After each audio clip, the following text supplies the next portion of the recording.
Hello dear friends, welcome on my YouTube channel ABRN official. This is Abdul Rahman.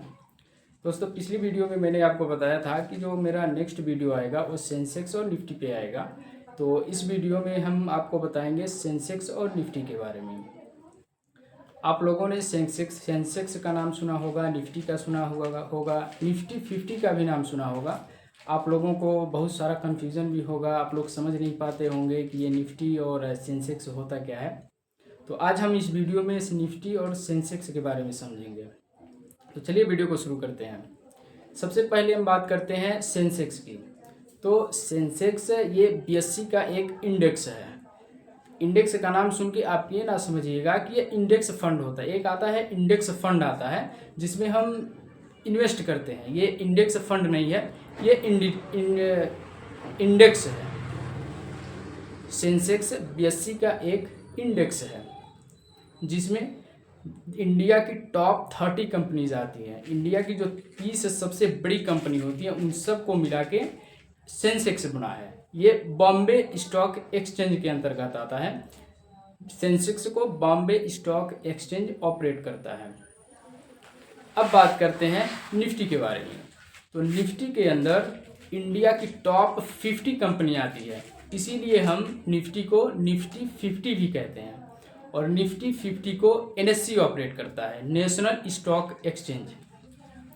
क्योंकि मैं पिछले video में भी आपको बताया था कि इंडिया में दो मेजर एक्सचेंज होते हैं, एक BSE है और एक NSE है, बॉम्बे स्टॉक एक्सचेंज और नेशनल स्टॉक एक्सचेंज। तो ये बात तो आप लोगों को क्लियर हो गई होगी कि निफ्टी और सेंसेक्स ये दोनों एक्सचेंज के दोनों मतलब इंडिया के मार्केट को इंडिकेट करते हैं। मसलन अगर BSE का जो इंडेक्स है सेंसेक्स अगर ऊपर गया तो ये इस चीज़ को इंडिकेट करता है कि मतलब स्टॉक मार्केट ऊपर जाएगा, और अगर नीचे गिरा तो ये इस बात को इंडिकेट करता है कि स्टॉक मार्केट नीचे गिरेगा। NSE के अंदर का जो निफ्टी 50 आता है इसका भी स्पेशली वही काम होता है, ये भी मार्केट को इंडिकेट करता है।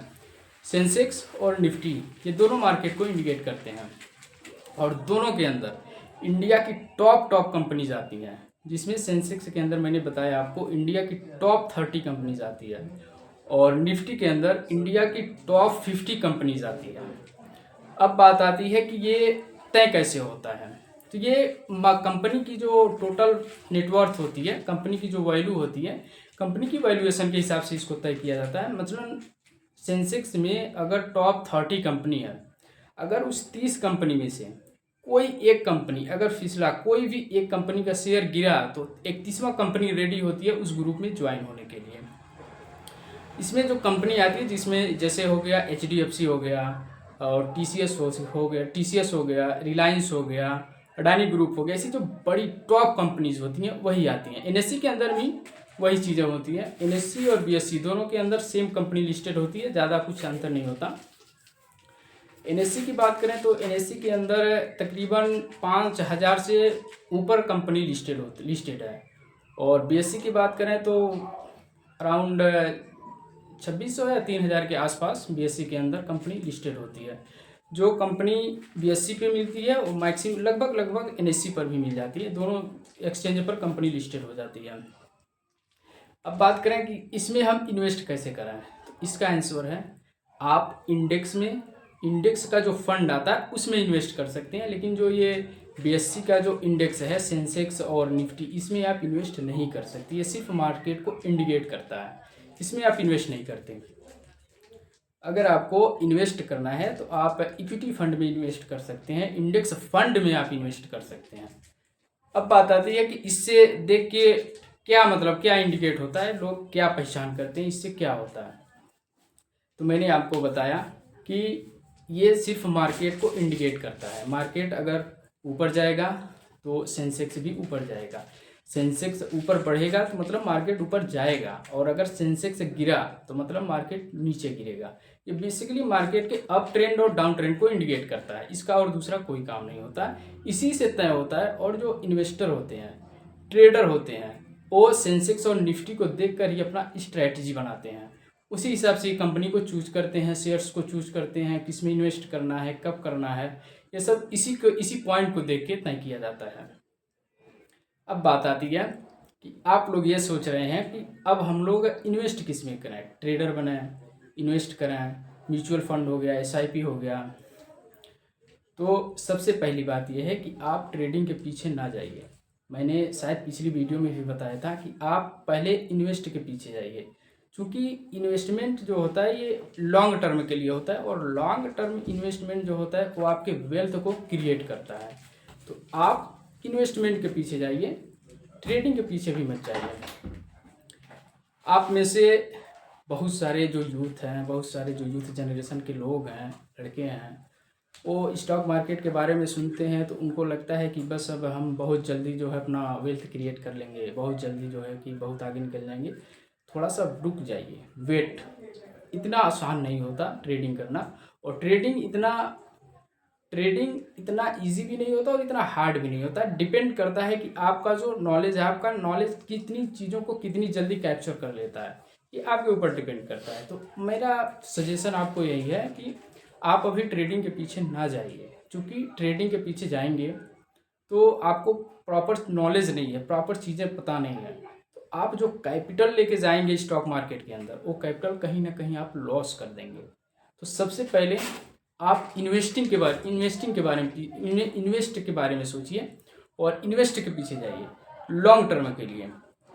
दोस्त, इन्वेस्टमेंट लॉन्ग टर्म के लिए यही आपके वेल्थ को क्रिएट करेगा, और इसमें रिस्क मैनेजमेंट बहुत सारी चीज़ें ध्यान देना पड़ता है। मेरा सजेशन आपको सिर्फ इतना है, आप अभी ट्रेडिंग के पीछे ना भागिए, अभी आप इन्वेस्टमेंट के पीछे जाइए।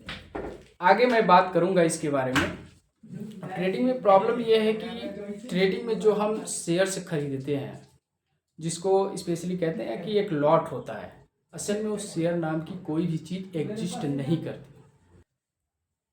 तो अब हम बात करते हैं ट्रेडिंग के बारे में। मैं स्पेशली ट्रेडिंग के बारे में बता रहा था आपको। तो आप ट्रेडिंग के पीछे अभी ना जाइए, क्योंकि ट्रेडिंग में जो शेयर्स होता है, जो हम फ्यूचर एंड ऑप्शन में ट्रेड करते हैं, उसमें जो शेयर्स होते हैं, लॉट होते हैं, एक लॉट बोलते हैं, लॉट के हिसाब से आता है। और रियल में कोई भी शेयर्स स्टॉक मार्केट ट्रेडिंग में एग्जिस्ट नहीं करती है। असल में ये एक गैम्बलिंग की तरह होता है। अगर आप जीत रहे हैं, अगर आप प्रॉफिट में हैं ट्रेडिंग करते टाइम, तो मतलब कोई ना कोई हार रहा है।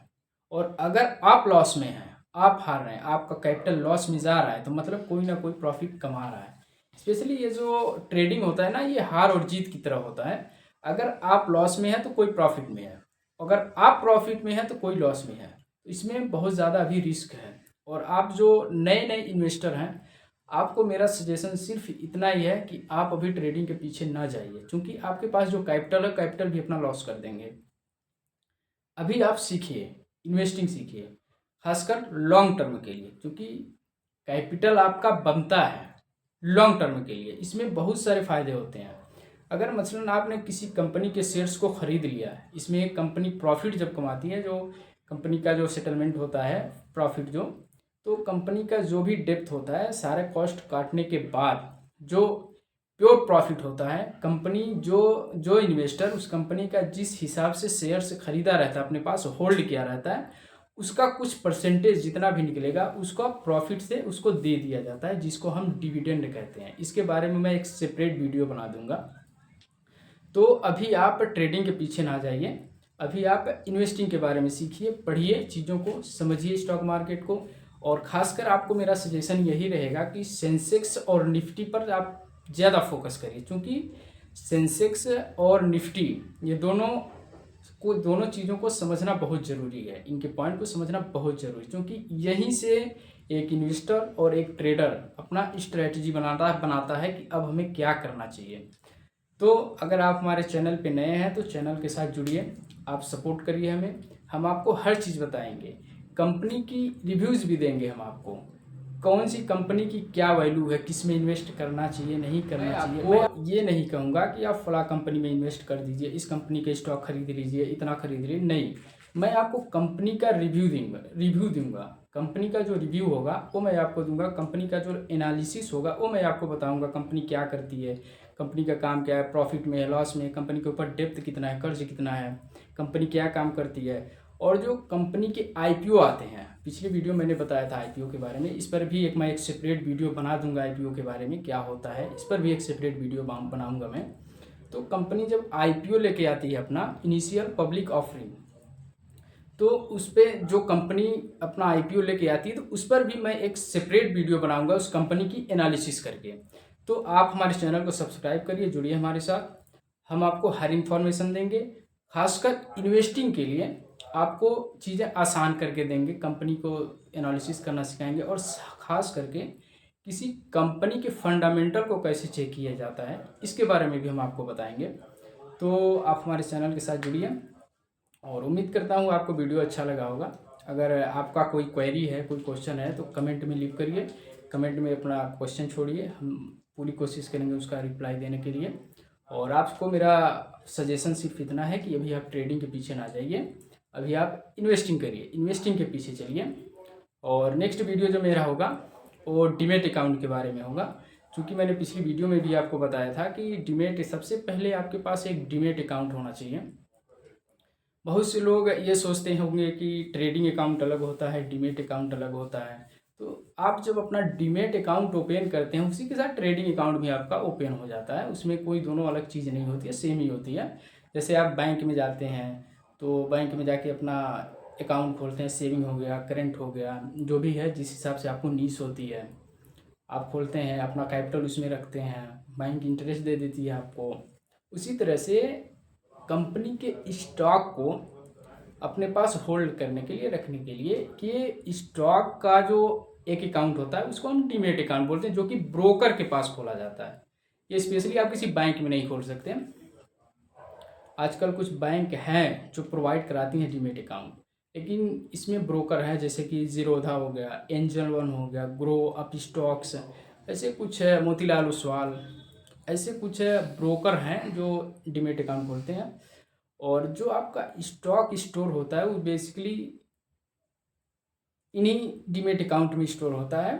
और इसके बारे में भी मैं एक सेपरेट वीडियो बना दूंगा। जो मेरा नेक्स्ट वीडियो होगा वो मैं वीडियो डीमेट अकाउंट पे बनाऊंगा कि, और जितने ब्रोकर हैं, जो टॉप ब्रोकर हैं, जिनका कैपिटलाइजेशन ज़्यादा है, जो मतलब जो कंपनी की वैल्यू ज़्यादा है, जैसे जीरोधा हो गया, ग्रो हो गया, एंजल वन, ये टॉप कंपनीज हैं। तो इनके बारे में मैं डिफरेंस बताऊंगा आपको कि इन सारी कंपनियों में डिफरेंस क्या है, इन कंपनी किस में डीमेट अकाउंट ओपन करना चाहिए, किस में नहीं करना चाहिए। मैं आपको पूरी डिटेल, पूरी इन्फॉर्मेशन जल्द लेके आऊँगा। तब तक के लिए thank you, and thanks for watching my video. Thank you.